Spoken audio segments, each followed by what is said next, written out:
welcome. This is the CMAQ, CRP, TAP-L, and STP Shared Fund Called for Projects Q&A session. My name is Doug Ferguson, and I'm joined today by Kama Dobbs. And we're going to keep this pretty informal. And basically, there's two ways we can do questions. One, you could type your question into the question box, or you can use the hand raise function and we'll call on you, and you can ask your question verbally. So with that, Kama, do you want to say anything? No, thanks. I think that's the plan. We're here to just answer everybody's questions, whether those are project specific or general. And you know, we do have a couple slides that we can refer to if necessary. So anyone who's ready to ask a question, go ahead and type that into the box or give us a hand raise and we'll unmute you.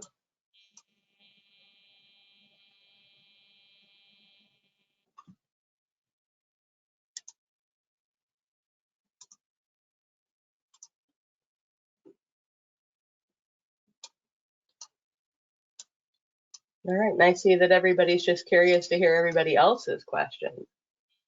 Here we go. So Madeline asked, for a project to be considered underway, is presentation at a state-federal coordination meeting required if anticipated as a state-approved CE pending environmental clearances? So yes, Madeline, that is the intent for for establishing that it's underway. There is a federal coordination meeting scheduled next week, and it's my understanding that to get on that agenda, materials need to be turned into District 1 this week. Otherwise, there is a coordination meeting also scheduled on March 14th, which we understand is 4 days after the application deadline. We did talk through this morning, recognizing that that meeting was a week later than we had thought it was. And so minutes of federal coordination meetings that occur on March 14th can be added as attachments up to March 17th. And that's documented in the FAQs webpage. But yes, it is required to go to a coordination meeting and have minutes that show that Federal Highway agrees that it's a state-approved CE. All right. I will take the next one. So Anita asks, no GATA doc requirements? And yes, that is correct. There was a change at the state level that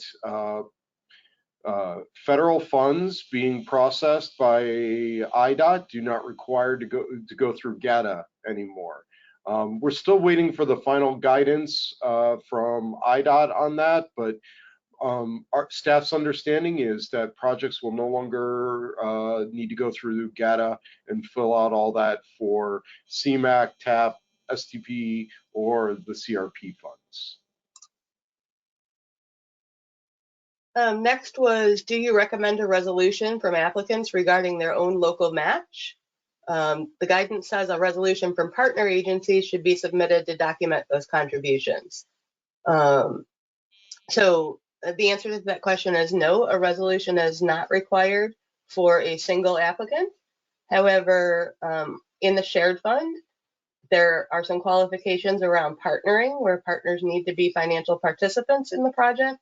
And so a copy of either a resolution from each of the partners or you know, a memorandum of understanding for who's going to be the lead agency should be attached. But that's only for the STP shared fund, only if it's a multi-partner project and is trying to qualify on having multiple partners.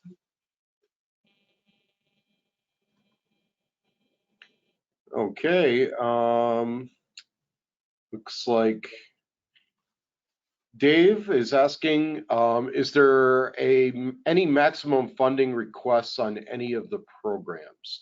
And the basic answer is no, but understand we don't have unlimited fund sources, so asking for, I don't know, ridiculous sums of money like probably won't happen. But I would add that the STP shared fund does have a minimum requirement. So projects either have to be $5 million or above, or have 3 or more financially participating sponsors. And I believe one of those has to be a community, a municipality. Is that correct, Kama? Mm-hmm. But not all 3 have to be? Correct. Okay. But no, there's no maximum. And each of these programs is different as far as the funding availability. So without being able to give like firm numbers, I mean, like the CMAQ program is a little over 100 million a year. So over that, like probably on one phase is never going to happen. I shouldn't say never. It's unlikely to happen just due to fiscal constraint issues and the tip. But CMAQ also, well, and TAP's a little bit is much lower. We get about 18 million a year, 18 to 20 million a year, and the same with CRP and STP shared funds even more. A little bit of an unknown at this point in time. So just keep that in mind. Next question was again about resolutions for the applicant match. Even though it's not required, it really is not necessary. If the applicant has already taken action to secure their match, it's okay to attach it, but it's not required and does not garner any points. Next was, can IDOT or a county be a partner? Yes. And for CMAQ, TAP, and CRP, IDOT and the counties can be the lead applicant as well. Anita's asking, is there minimum financial participation for partners? No, Anita, there is no minimum. And Doug, do you want to take, or I can take that next one. Do any programs require or encourage letters of support for a project submittal? Letters of support are not required for the shared fund. And Doug, I don't believe you require them either. That's correct. We actually discourage letters of support. It comes down to the fact that, like, I mean, especially letters of support like that are, how would I say, political in nature. I mean, getting your local congressman, state senator to write a letter of support for a project in their district, I mean, for most of the time, that's a no-brainer. They're just going to do it. It doesn't help us make a decision on funding. We don't really put much weight in it unless it's a financial commitment, as Kama mentioned. So.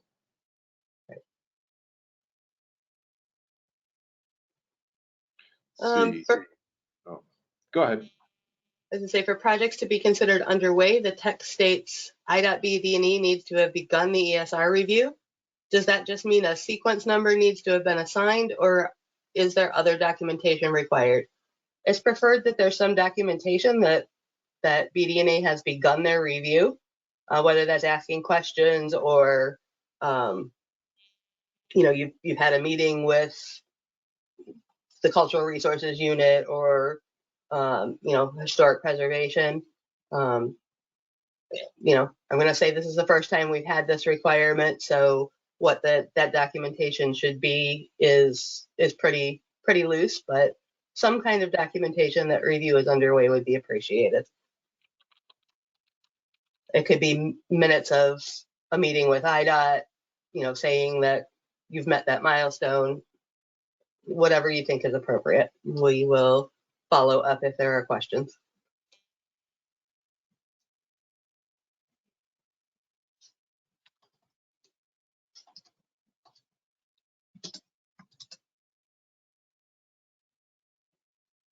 See. I'm having trouble with my questions boxes. Here we go. I'll read the question, but this one's for you, Doug. We, RTA, are intending to submit for multiple small projects as part of our Access to Transit program. We'd like to confirm that we should be creating/submitting a separate workbook for each project and project area. That is correct, and mainly because we have to evaluate each of the projects individually, because they will be implemented individually, even though the application is for group together. So, yeah, we're going to need at least we're going to need the project specific sheets from the workbook filled out individually.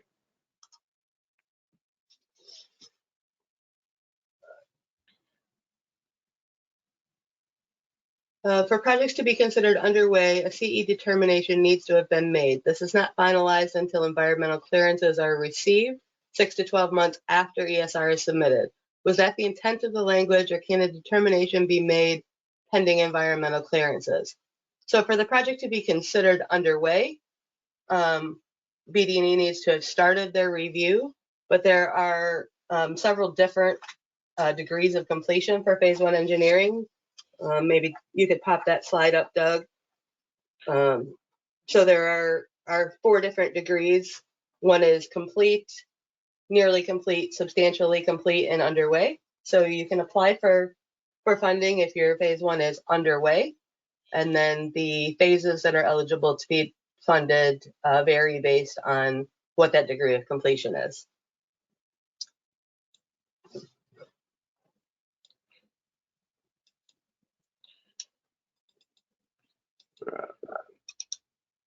Sorry, Kim, I'm having problems with my question box. That's okay.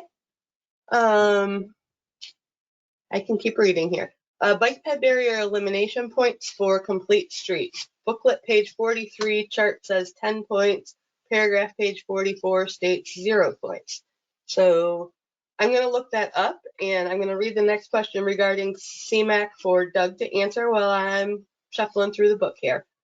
And that question was regarding the CMAQ for projects. Applications are scored using USDOT's Disadvantaged Community tool. If a project is in multiple, likely dozens or more, of census tracts, should all tracts be listed? If not, how should we choose? Yeah, so we'll actually look up the tracks based upon the location information provided.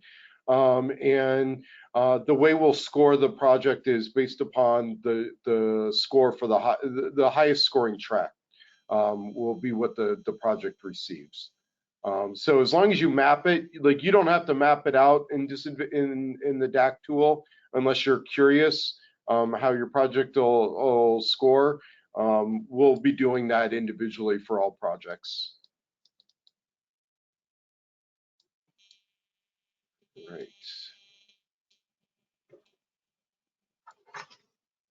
Trying to. I know you're looking up a question, Kim, is that correct? Yes. So I got it. Oh. I was going to say I've got that answer, and apologies that I had to look it up, Anita. So the complete streets planning factor for most of the project types is split into 2 pieces, having a policy in place and having complete streets elements as part of the project. Because a bike ped barrier elimination project is all about the elements of the project, there's no points for the elements portion, and instead those projects can receive up to 10 points for the jurisdiction where the project is located, having a complete streets policy.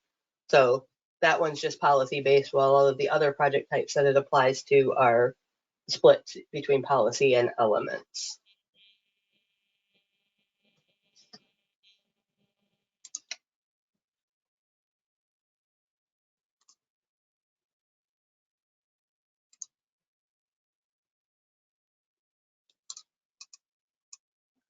Okay, Alex is asking about the RTA access to transit projects. Do they need to complete any other tabs in the workbook besides transit projects and preliminary engineering all?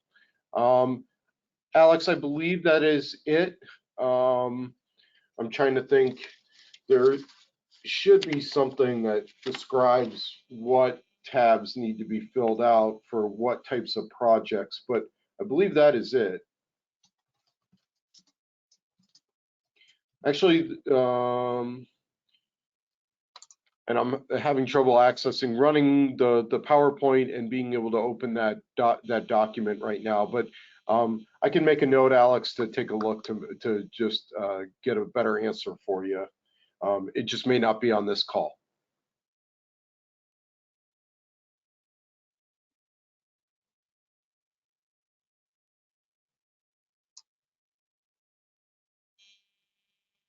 And I think at this point we've addressed all the written questions we have so far. I don't see any hands raised. Here we go. For CMAQ carbon reduction vehicle projects, when scoring, is there a regional preference for the type of zero emission vehicle, i.e. electric, CNG, hydrogen? Are there differences in how such types are evaluated? I'm just trying to make sure I'm understanding the question. So as far as like regional preference, I'm not sure what that means, Dave. I don't think I would say that there's a regional preference. I mean, if you're just talking zero emission, obviously electric and hydrogen are going to get you closer to zero emissions than CNG. Compressed natural gas is still a carbon-based gas, so it's not going to be zero emission. But I don't think there's a preference. We look at what the emissions are beforehand for the vehicles, and then post, depending on what the type of fuel is being used, and then like subtract the before from after, and that's where we get our total emissions reduction estimate from. So it depends. I mean, but the projects are generally evaluated in as similar a manner as possible. That being said, there's several tools that we utilize, including Clean Streets, and then EPA's diesel emissions estimator tool.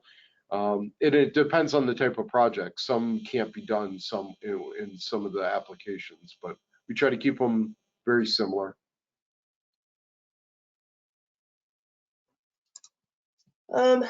Next couple of questions are related to the funding marks. Regional, the STP marks coming to the full region were released by IDOT a couple of weeks ago. We are required to do a performance-based distribution of those funds between the shared fund and the local councils of mayors and city of Chicago. So we're working on that regional distribution now. I would anticipate that by mid-February, we'll have a solid mark. I think it's safe to estimate that the ceiling for requests should be somewhere around 30 million for a single federal fiscal year. And that would be for the final 2 years of the program. We will probably be able to fill in, I don't know, somewhere between probably 2 and 10 million in the existing years. So in 24, 25, and 26, we'll be doing a little bit of fill in and then have new funding available in 27 and 28. So those are the numbers for STP shared fund. I think, Doug, do you want to share again the approximate marks for CMAQ and TAP and carbon? Yeah, I mean, for those fund sources, I don't develop official marks only because, well, TAP and CMAQ are existing programs with projects that are already underway. We get requests for cost increases, reinstatement of projects that have been deferred. So while I might set a mark, that number might change between now and the time of releasing the draft program. But that being said, we are roughly about 240 million for the CMAQ program. It's about 90 million for CRP, and TAP is similar. It's about another 90 million. So those are what we're looking at. Now those are spread over 5 years. The CMAQ is mostly in years 27 and 28.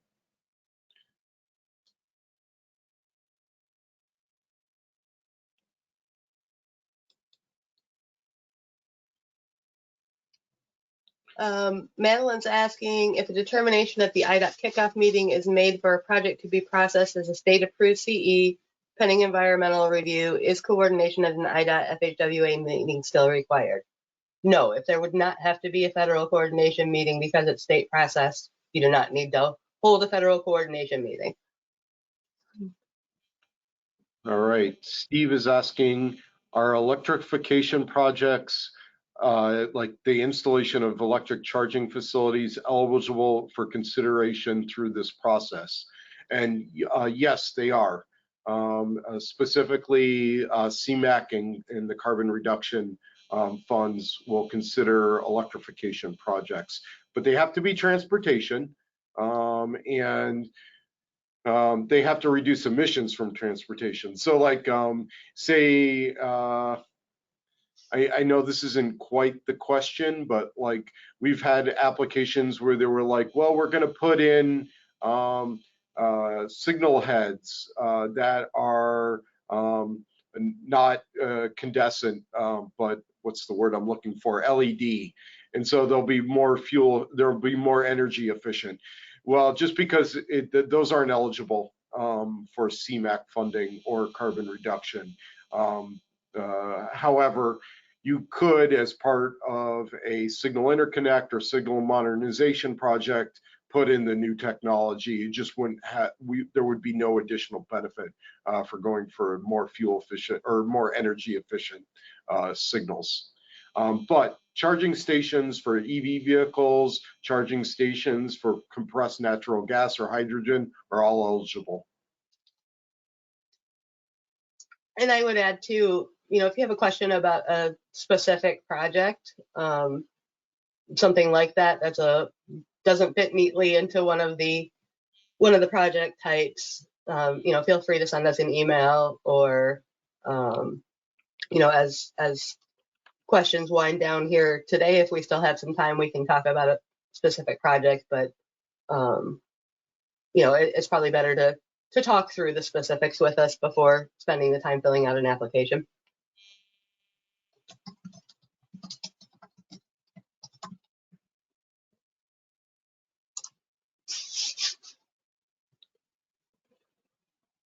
When submitting applications online, will the sponsor receive a confirmation email confirming their entry was received? So the way the ETIP database works, there are several points in the database where auto-generated emails happen. So it depends on who clicks the final submit button. That's who will get the notification that the application was submitted. As we get through kind of accepting all of the applications, CMAP staff will do what we call approve the project in the TIP database. That's not approval for funding, but that's approval that we received the application. So again, that'll kick off an auto-generated email that will go to the person that submitted the application. And Kimma, if I'm correct, when you log in, you'll see all the applications that your programmer has submitted. So if you're with one of the councils, you'll see, let's just say DuPage Council of Mayors. You'll see all the DuPage Council of Mayors projects listed, but there should be an indication of was it submitted final, or saved as final and then submitted. So you'll be able to see that when you log in. That's correct. Yeah, the status of every application is shown at all times when you log in. And the ETIP user guide for the call for projects that's posted on the call for projects webpage lists out what those statuses are and what they mean. So.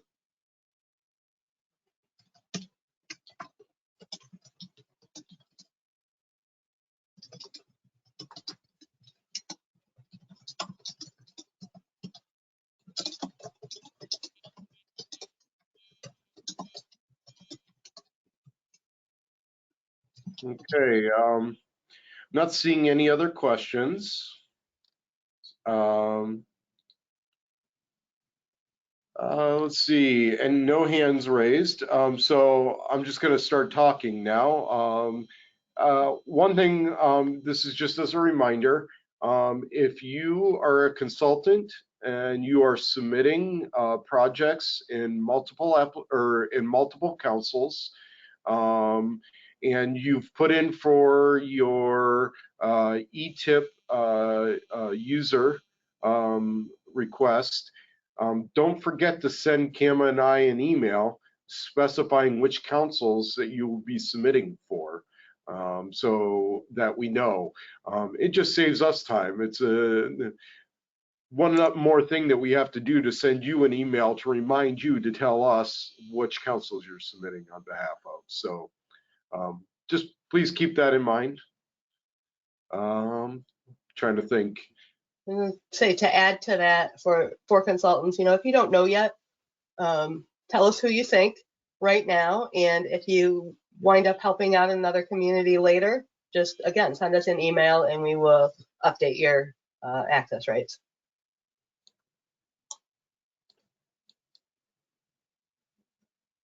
All right, we got another question. Could you please discuss local match and the required documentation? Yeah, so most projects are required to put together 20% local match, and that's on a per phase basis. So 20% match for phase 2 engineering, 20% match for right-of-way acquisition, 20% match for construction. You can't use a prior phase or as match for a future phase. Now, that being said, there are a couple of exceptions on match, but those are based upon hardship, and if the project is being sponsored by a cohort for community or community area within the city of Chicago, they are eligible to be to receive up to 100% funding using toll development credits or transportation development credits, sometimes referred to as toll credits. But that's only if you're a cohort for community. Required documentation. So I don't believe that we require any documentation of the match. We tried that a few years ago, and I mean, it's really hard to budgetary documents for something that may be done in the future. It just didn't prove to be beneficial at all. So there is no requirement. You should indicate what the local match is in ETIP when putting in your financial information. So you should show the 20%, and whether you're using purely local funds or MFT funds, or maybe the state's giving you money, or if you're using private funds. So that should be documented in ETIP. Miss anything on that, Kama? Nope, perfect.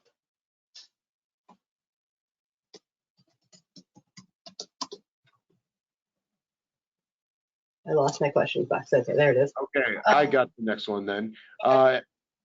This is related to TIP IDs and ETIP. When creating a new project, will the TIP ID be created automatically? And yes, the ID for the application will be created automatically. Once you've put in enough information that the ID can be created, and that typically is related to the sponsor and the location of the project. And by sponsor, I should add who the programmer is. So if it's one of the individual councils or a service board, that's how the ID will be created. That being said, sometimes we have existing projects that are applying for additional funds. They're already in the TIP, and they'll be getting a new ID for the purposes of the CFP. So they aren't going to get a new ID. The same ID will still exist for the existing project, but they for the purposes of the call for projects, they will get a a new ID. And I would say, Alex, because you're going to be submitting one project that's going to be split up later on, the ID that you're going to get is going to be a region-wide ID for the RTA access to transit projects.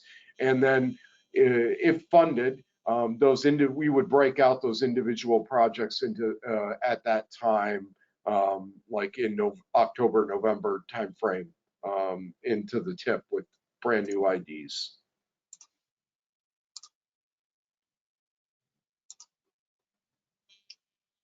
All right, next question. If at the time of the phase 1 kickoff, CE is undetermined, but during phase 1 design, IDOT says state approved, sorry, it keeps moving on me. State approved, can the correspondence supplement the kickoff meeting minutes? Kama, I'm gonna defer to you on that one. Sure, not a problem. So if your phase 1 kickoff was in the past and there's been a determination since that kickoff meeting, yes, please attach documentation of that change.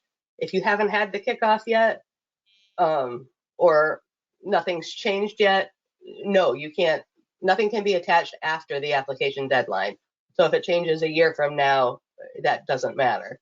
But if it's changed since your kickoff, you just go ahead and attach that to the application in addition to the kickoff meeting minutes. All right. Anita asks, do we label attachments with the ETIP ID? So it would be tremendously helpful if you did, but it's not required. And we won't punish anybody for not doing it. But yeah, you feel free to label the attachments with the ID.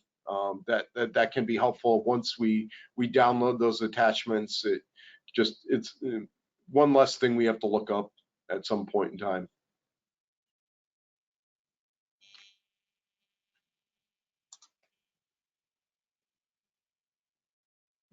Next is, say a county DOT has a multi-year project that will be in construction between 2027 through 2030.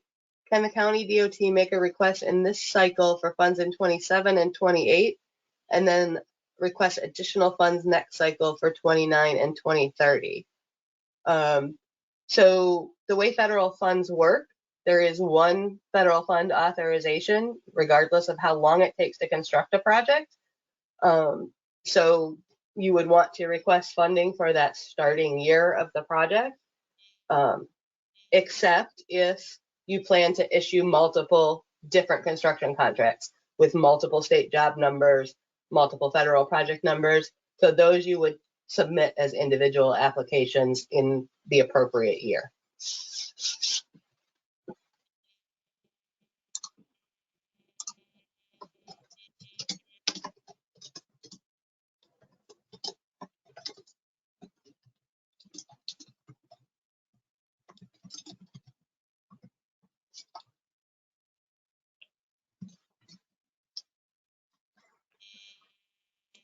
All right, I'm not seeing any new questions, and I think we've covered everything. Also, feel free, if you want to, you can just raise your hand and we can call on you, and you can verbally ask your question as well. We will also, I believe Kama will be taking requests for songs to sing, fill time. So you can type those in. Just kidding. Nobody wants to hear Kama sing, or me for that matter. So Anita asked, does the ETIP map find the job housing info and the transit supportive density? No. The transit supportive density, there I think is a PDF map linked in the application booklet, and the jobs housing information requires us to go through a select link analysis with our travel demand model. So that's analysis that happens during the couple of months between when the call for project ends and when we have final scores. So those are values that we don't ask you to provide. That's something that we provide just based on the map links selected in ETIP.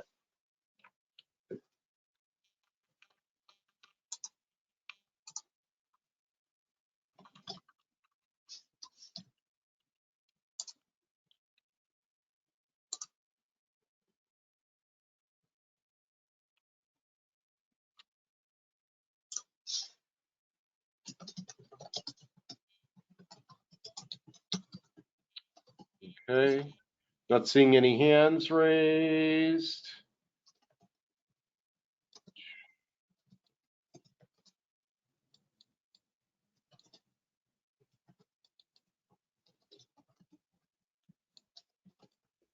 Trying to think of some useful tips for folks.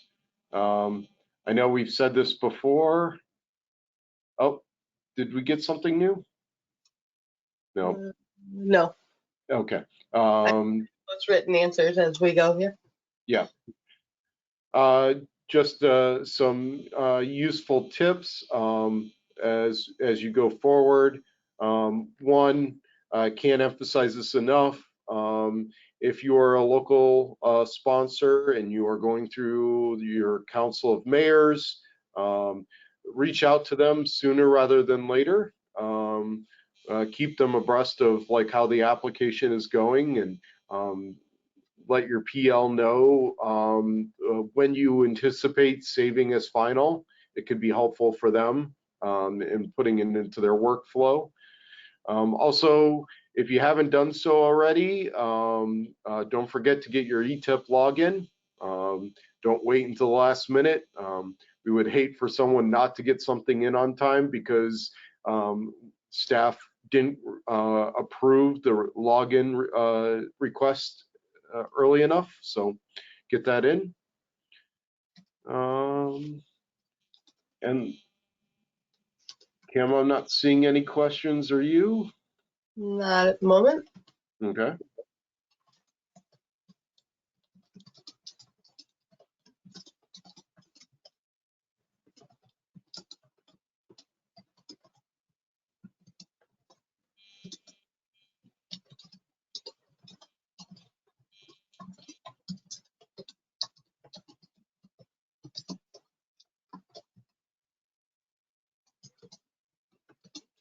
All right, I think Kama's slowly answering, putting answers to questions in the box.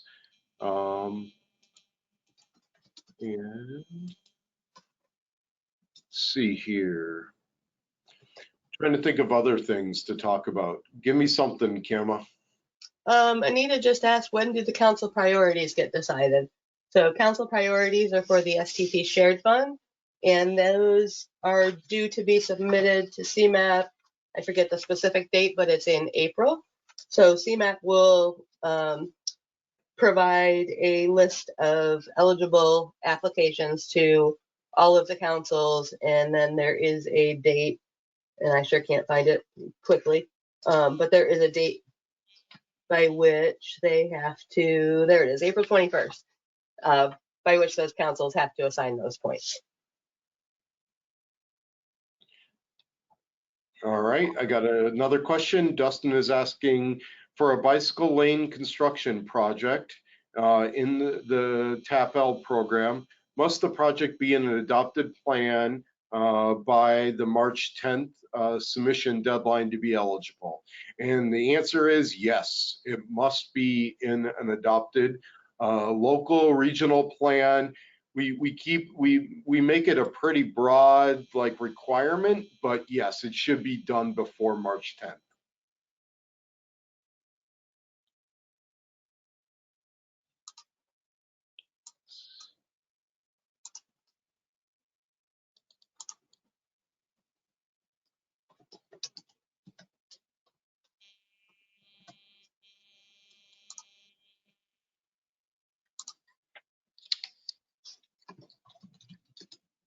Any questions related to the different attachments that have to be done? Everybody's opened up and looked at the application workbook, which is a big giant Excel spreadsheet that even I find intimidating.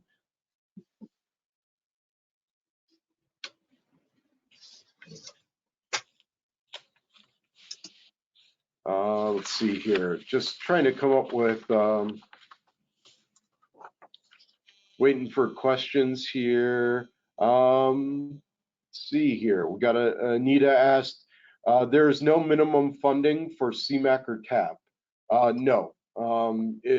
I would add that keep in mind that these are federal funds. So if you are, I mean, there's a certain like amount of work that has to be done for these federal funds. So making it, I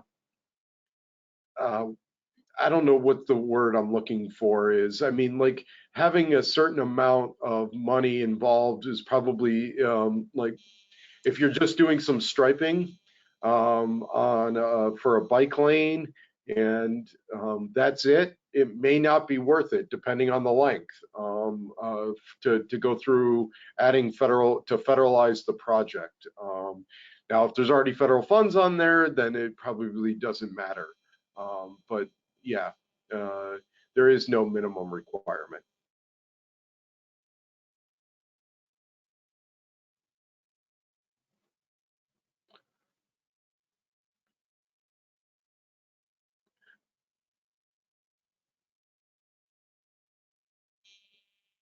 So I'll just go through maybe some of the timeline while people are thinking of more questions. If we go, so everybody knows March 10th is the deadline. So if you're wondering, staff will bring recommendations to the 2 different project selection committees on July 13th. And they will consider the staff recommendations and then release recommended programs for public comment through August 11th. And then once those comments have been received, staff will bring back potential changes based upon the comments to the project selection committees at their August 31st meeting. And then they'll approve recommended programs that'll go to Transportation Committee, CMAP's Transportation Committee in September, and then final approval happens at the MPO Policy Committee on October 11th. Any new questions, Kama? I would add, we're talking about timeline, and we're going to be, not for this call, but for the next call, so in 2 years' time, we're going to be adjusting the timeline slightly. And I just kind of want to give people a heads up about this. But we're doing the application process January into March for the call for the 2026 through 2030. Oh, I can't believe I'm saying 2030 funding cycles. That'll be moved up 3 months. So we'll be doing the application process October through December. And there's a reason we're doing it. It has to do with the approval process and getting things in, and when the change in the federal fiscal year occurs. And we think it'll just work better for everyone. So just giving everybody kind of a heads up that that's coming down the pipeline for the next call for projects. Because I know everybody's already thinking about what projects they're not going to get in for this cycle, but what they'll submit for the next cycle. So, all right. I'm seeing another question, Kama. You got it? I got it. So Anita asked for the STP shared fund, the 5 million minimum. Is that documented by showing the costs in the ETIP, or does the detailed cost estimate need to show phase 1, phase 2 if it's only asking for construction? So short answer is yes, all phase costs should be entered in the ETIP, even if those occurred in the past. And so therefore it's not necessary to show those on the detailed cost estimate. It's okay to also show them on the detailed cost estimate, but not necessary as long as they're all shown in the ETIP funding table.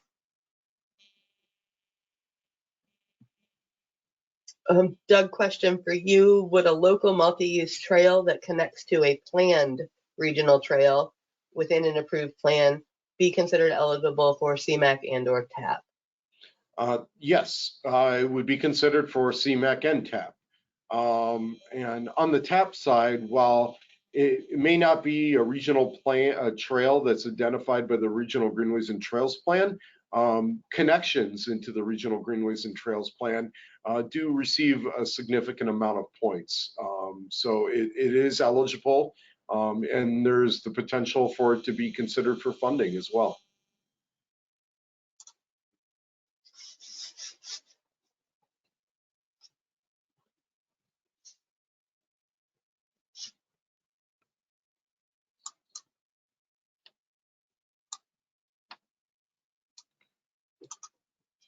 Oh, Dustin's got his hand raised. So Dustin, I'm going to try to unmute you.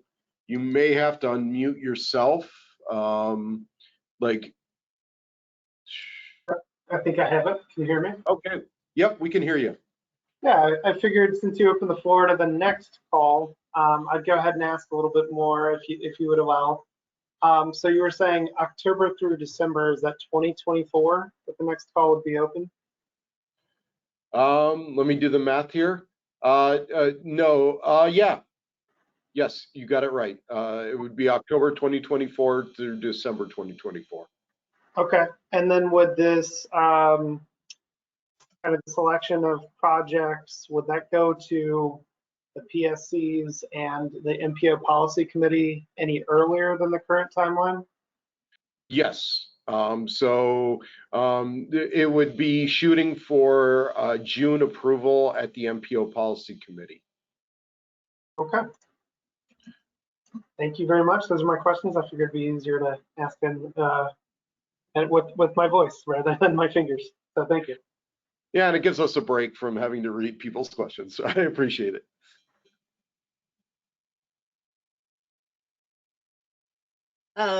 Harry asked for what fiscal years are funds going to be programmed. So Harry, this call is to develop the federal fiscal year 2024 through 2028 5-year programs. Keep in mind that we already have a significant number of projects for all of the fund sources programmed in federal fiscal years 24, 25, and 26. So the bulk of programming is likely to occur in federal fiscal years 27 and 28.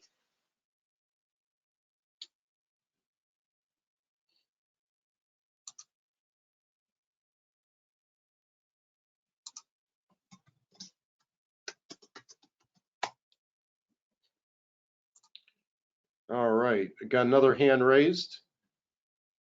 Let's see here.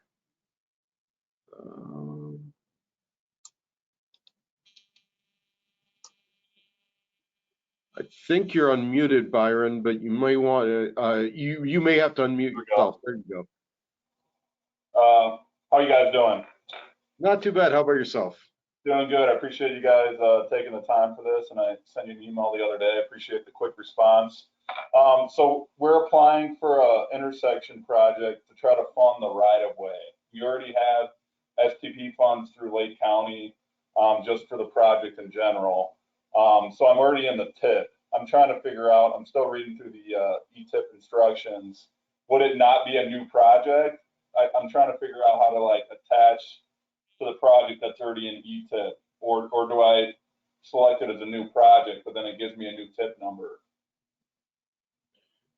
Yeah, for the application process, you'll want to create it as a new project. So Okay. although the TIP is, both the TIP and the call for projects, they are actually pretty well physically separated, and so it needs to be in both systems. Okay, so I'll have a separate TIP number for this application. Correct. And if it's selected for funding, then we'll amend the additional funding into the existing project. Okay, yeah, because there's a spot where it says, is it, there's like a checkbox, is it, and I can't see it on my screen right now, is it attached to another project? If so, include the TIP. I would just include the TIP for the other project, right, the other part. Correct. Okay, thank you. Of course.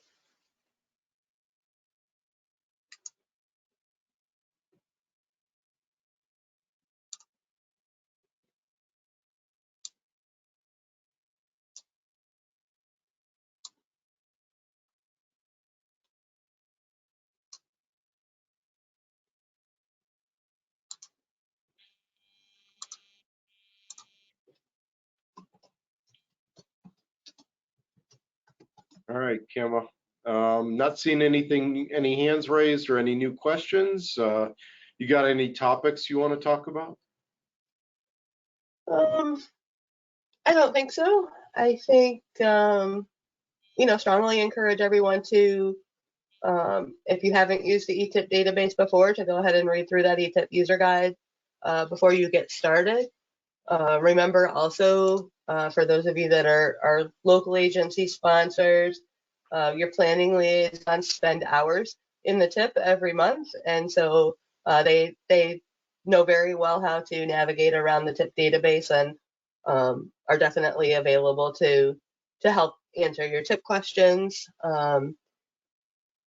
I think, as Doug mentioned earlier, the application workbook is probably the most complex piece of the application packet. There is, under the references section of the Call for Projects website, a PDF printout of all of the worksheets that are in that workbook. And so, it might be a good idea to kind of read through that whole thing, see what questions are asked on each of the tabs, so that you can have all the information available when you're filling that out.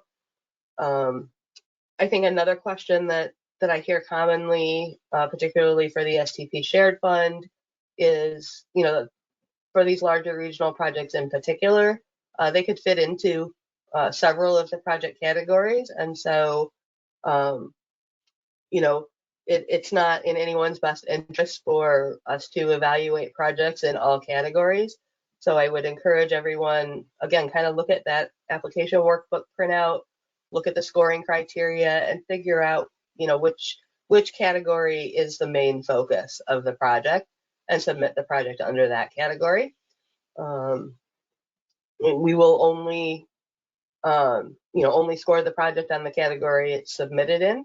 So if you're submitting, a roadway reconstruction that also includes safety improvements, figure out which category that you're submitting under, and it's not necessary to complete the workbook for both categories. You don't get any extra points for completing the workbook for both categories.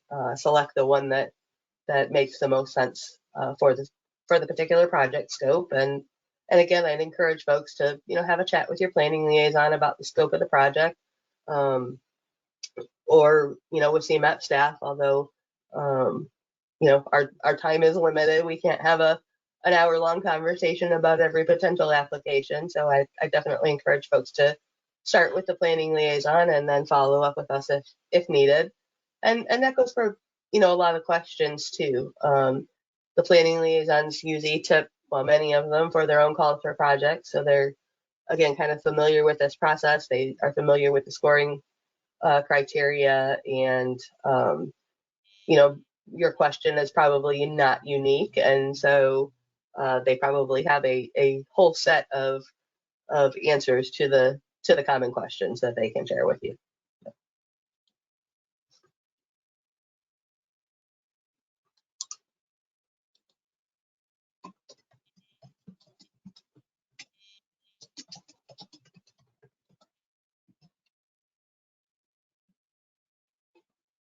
All right, we got another question, a couple more questions. Let's see. Our project last received a facility condition assessment in 2019, which is the basis of our term score. We may request funding for the 2028 construction. Can we provide a term score in the application workbook that considers a reasonable depreciation of the assets that will occur between 2019 and 2028? I think if you're going to do that, that's fine. I think staff will take it under advisement, but I think you should provide some details as to like how that was done, what was considered for the depreciation. So probably showing your work would be really great for that type of thing. We'll always consider it. I can't tell you. There's a couple of different staff that look at the transit projects and review them, but it's something that we would consider. Yeah, and I was gonna add to that. Doug's right. Show your work. We will consider it. But the other thing to keep in mind, and I'm thinking particularly on the STP side, is that the scoring is relative to all applications that are received. And so if we depreciate your asset, we need to depreciate everybody's asset so that we're comparing apples to apples when comparing one project to another. So we tend to try to use data from similar time periods when comparing projects, but Doug's absolutely right. I mean, attach the information and we will definitely consider it.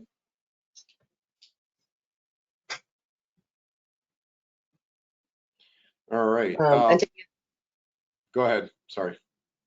I was going to say, to answer Anita's question, all of the questions and responses from today's webinar will be posted with the webinar recording and slides. And then things that are not, kind of one-off questions, repetitive questions, yes, will be added to the frequently asked questions, but some of the more focused one-off questions will just appear as part of this webinar.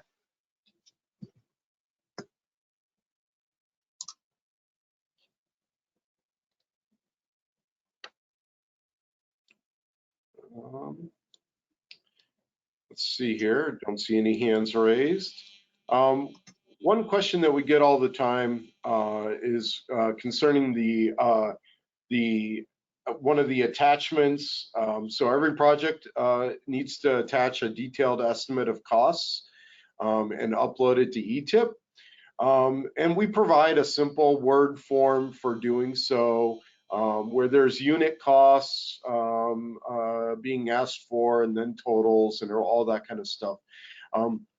We oftentimes get asked, can I turn in a form that was done as part of the phase 1? And the answer is yes. As long as it is reasonable and has the similar information, yeah, it doesn't have to be the detailed estimate cost form that we put there. We just provide that just in case. If you have one that was used as part of the development process, please feel free to use that as well. No, we don't want people to have to duplicate work.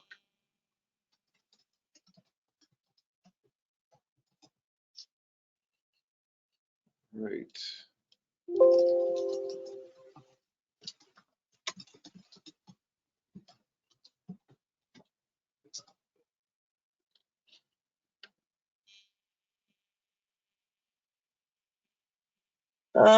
Jack is asking, I was wondering if you could provide some additional information regarding scoring for transit yards, specifically around the existing condition / need for asset condition and compliance. Are there specific regulations around compliance we should address? So the addition of transit yards and terminals is new this year, so it's a little bit wide open. Thinking about what are the typical assets that you track in the agency's asset management plan. Those are the assets that we're looking for the condition on. As far as compliance goes, compliance with the Americans with Disabilities Act, compliance with state and federal safety guidelines, things like that. So please provide. Yards and terminals are a little bit wide open, similar to the transit stations where there's a lot of assets involved. So please provide the information that you think is appropriate to the project and to the scope of work that you're proposing.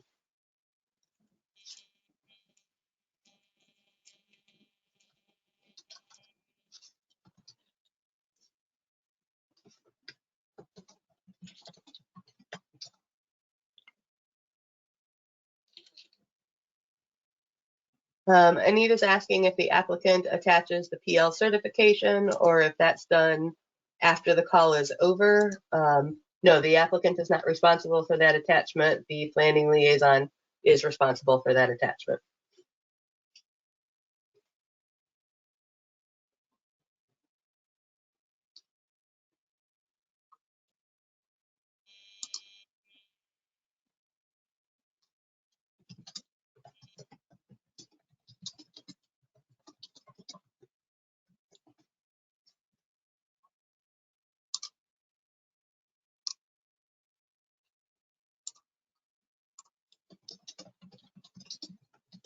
All right, not seeing any hands raised. Feel free to raise your hand and we'll call on you and you can verbally ask your question.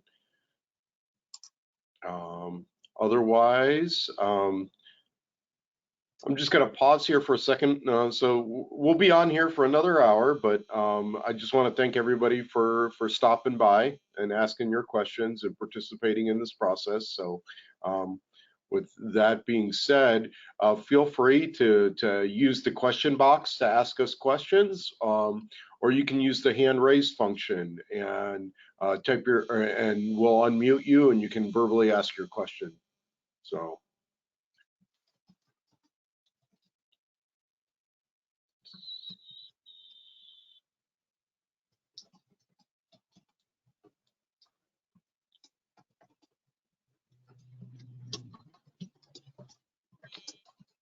All right.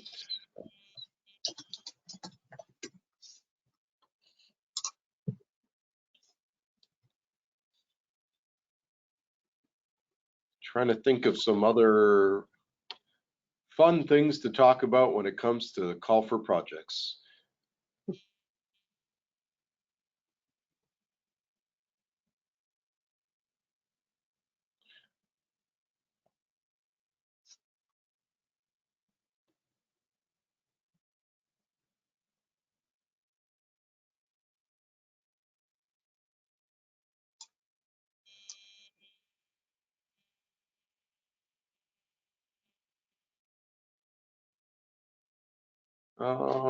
Let's see.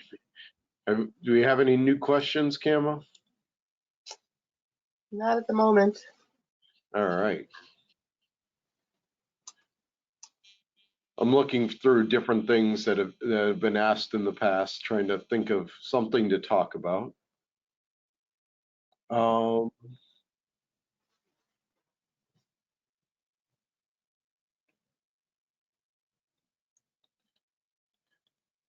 And I'm just drawing a blank.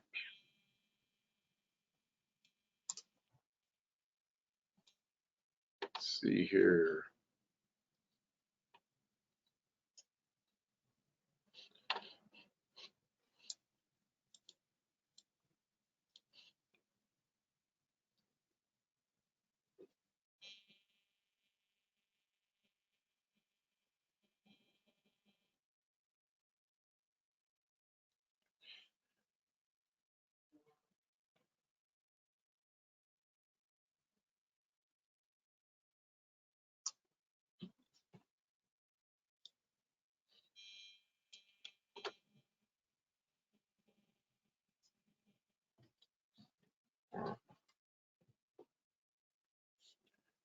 Would remind everybody that all information related to the call for projects will be posted on the call for projects webpage, which we've got up here on the screen. There's a short URL, cmap.is /2023 call for projects. So we will post questions asked today there along with the recording. And you can already find last week's informational webinar is up there. That's where all the forms, and as we progress through the call for projects, we will be providing like scoring, recommended programs, when we go out for public comment, there will be links there of the proposed programs. We will share the public comments received at that same web page. It should be your first place to look when trying to find information, especially if you have questions on the timeline. It's all, well, if there are any changes to the timeline, we will update the calendar that's on that page. But we'll also try to get the word out through different sources if that were to happen. Let's think. What else can we talk about, Kama?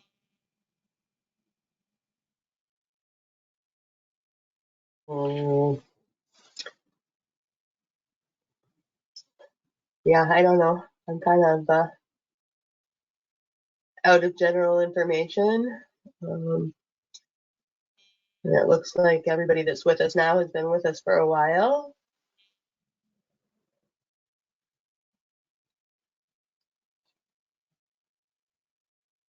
As everybody might notice, Kama is a Cleveland Browns fan based upon the helmet that's sitting on the bookshelf behind her. So Kama, what do you think the Browns' chances are next year? Well, it's the off season, so they have as good a chance as any other team of going to the Super Bowl next year. And having been born and raised in the Cleveland area, I will always say that this time of year. Ask me again next November, and I'm sure my answer will be different. Man, you're almost starting to sound like a Cubs fan, eternal optimist.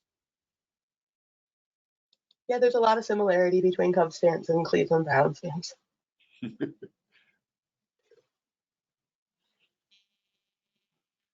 Though, if I'm not mistaken, Cleveland's never won the Super Bowl, have they?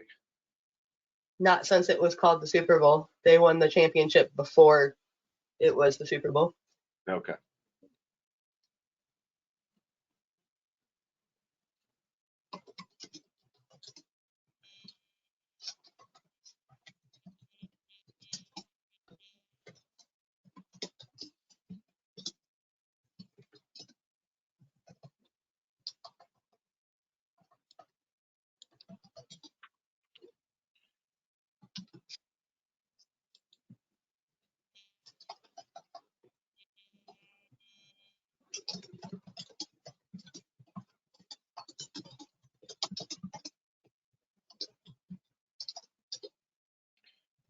All right, so I'm just going to start looking through the FAQs. If no one's got any questions for us. Oh, here we go. All right, thank you. I was getting tired of listening to myself just talk. So a question regarding transit yards. I'm going to read this off, but Kama, I'm going to turn it over to you. Regarding transit supportive density for rail yards, I see that scoring is advantageous to stations being in denser areas, but any advice for transit yards and this scoring methodology? A rail yard may be near a stop, but the yard itself might be positioned to be further from denser areas, while the station that serves riders are more ideally suited to the downtown area scoring. Thanks so much. Yeah, so transit yards and terminals for the density and the location-based scoring criteria will be scored at the nearest station to the yard. So what is the first station beyond the yard that's served by that yard, and that's where that scoring will occur.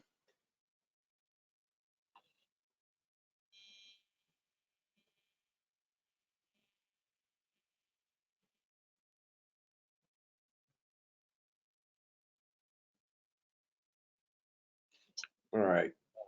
So I'm reading through the next question. It's concerning electric charging stations for buses. I'm not sure I'm like Steve, I'm not sure I'm following your question here. Let's see.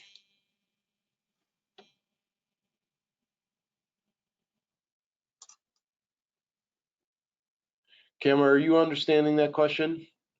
I do not. Steve, do you want to ask the question verbally? That may be a little bit easier. I'm going to unmute you, and if you want to unmute yourself and explain a little more. Oh, would the installation of charging equipment be eligible for funding? Yes. If it supports the use of electric buses, it would definitely be eligible for funding. I know in the past, CMAQ has been used to fund both charging equipment and the purchasing of electric buses for the CTA. So I don't see any reason why that would change.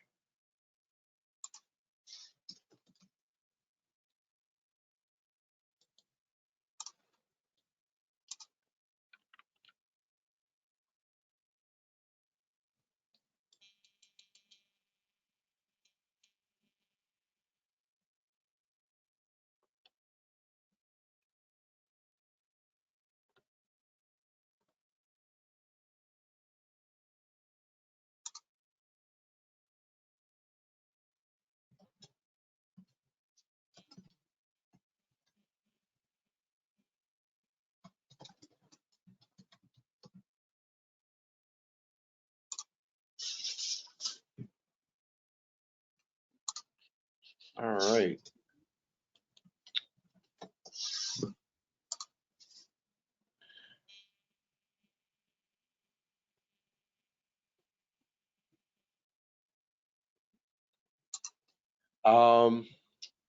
Let's think here. What other things can we talk about while we're waiting for others to join us or for questions to come up?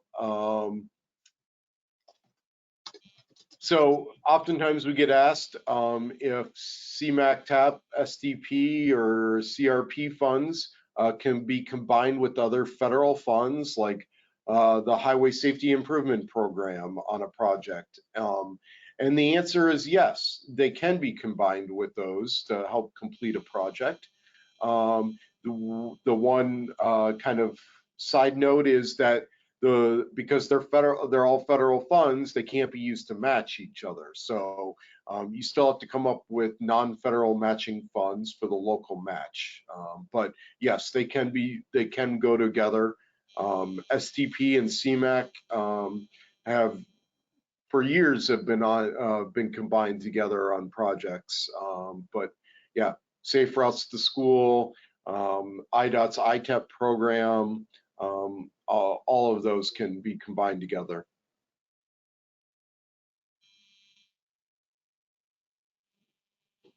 Yep. Often we consider funding construction for projects that have had their engineering phases funded through the councils, the STP local program.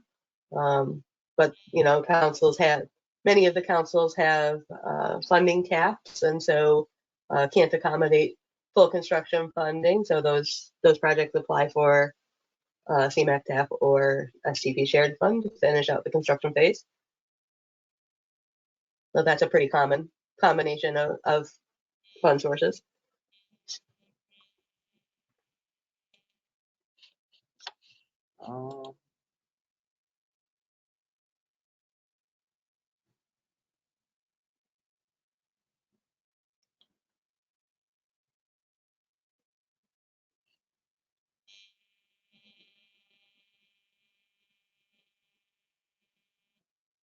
Just reading through, trying to see a lot of these we've talked about.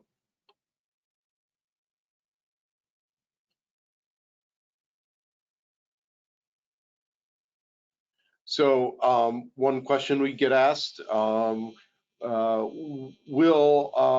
an application be considered for all the fund sources if it's found eligible under all of them? And so the basic answer is no. We will only consider a funding for a project if the funding is selected in ETIP. I believe it's the major implementation group. You need to select the funding that you're interested in. So if you would like to be considered for TAP and CMAQ and STP shared fund, you should select all three of those. And I would add that you won't see the carbon reduction program listed in that list, but that's all right. All projects that are submitted for CMAQ will be evaluated for carbon reduction as well. So it looks like Steve has another question.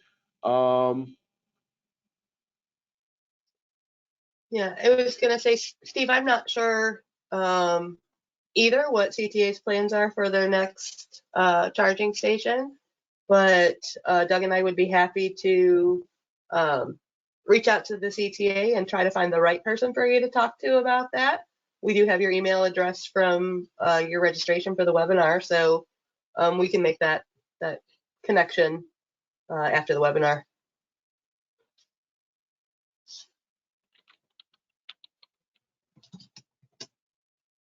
You're welcome again.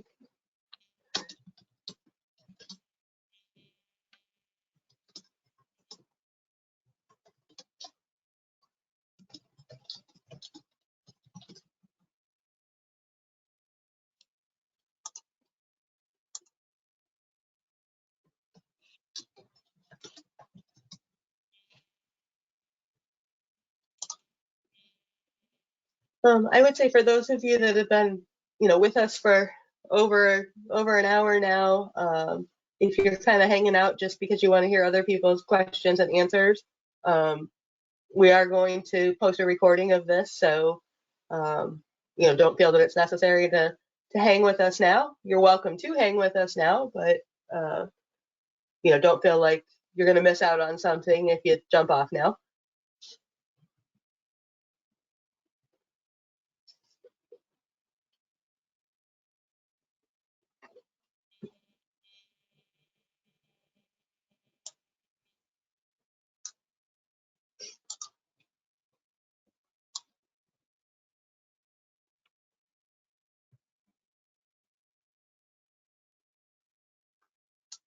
I think maybe one of the FAQs we haven't touched on so far, Doug, is that of, will my project rank better if only construction funds are requested?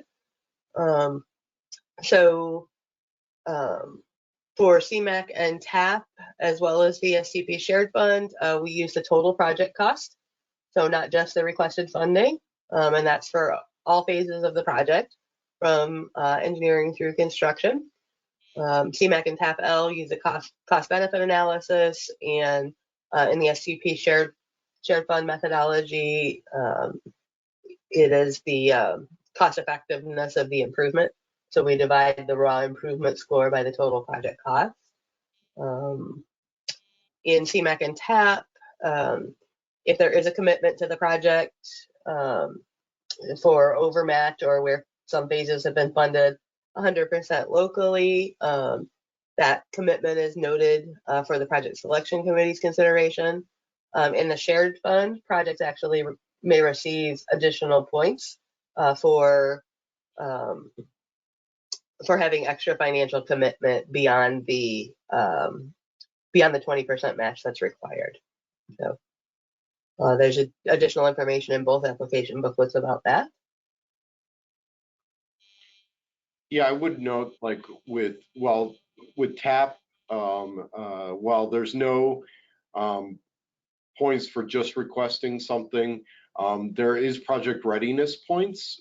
So if phase 2 is completed, or right-of-way acquisition is either not required or completed, additional points can be received for a bicycle facility project and TAP-L.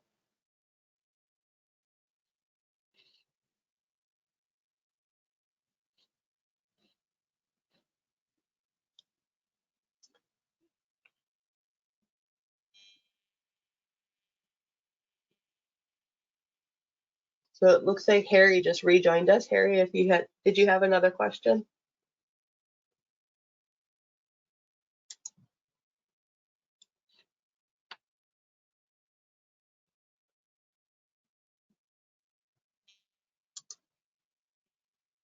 Nope. Okay.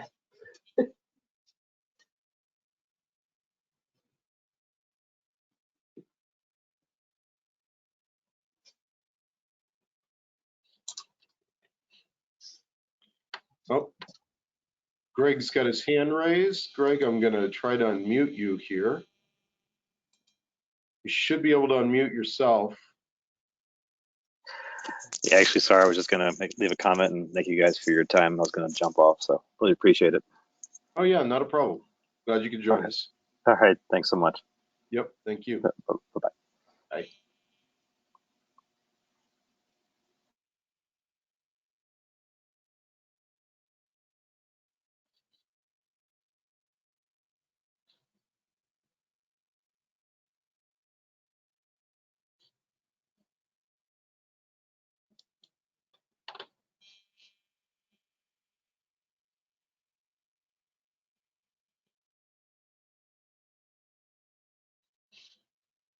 Harry or Jim, now's your chance. You're the only two on, so if you've got a specific project question, we're happy to answer it. We would have been happy to answer it before. Well, true, for sure. But I understand the reluctance to ask project-specific questions in a large group.